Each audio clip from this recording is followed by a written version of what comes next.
In the previous video, we learned how to search for our project by using both the categories pull-down menu and a keyword. We then selected and customized a ready-to-make vinyl project.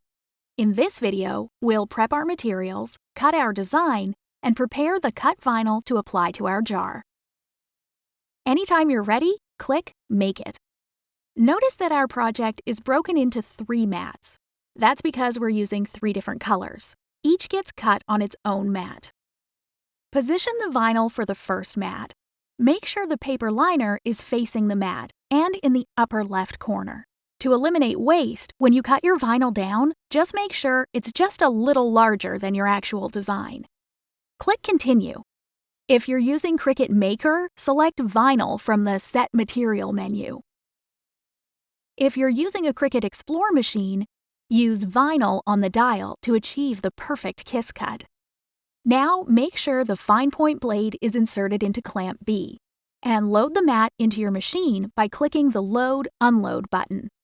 And press Go when you're ready. When the first cut is finished, carefully remove the vinyl from the mat. Now repeat that process for your remaining 2 mats. And when all your cuts are finished, we're ready to prep the design for application. First, carefully remove the excess cut vinyl from the design.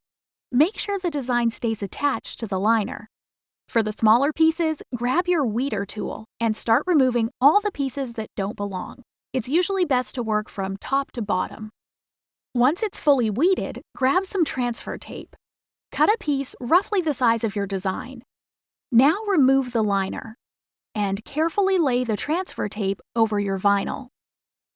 If you get any air bubbles, just smooth them out, just like that.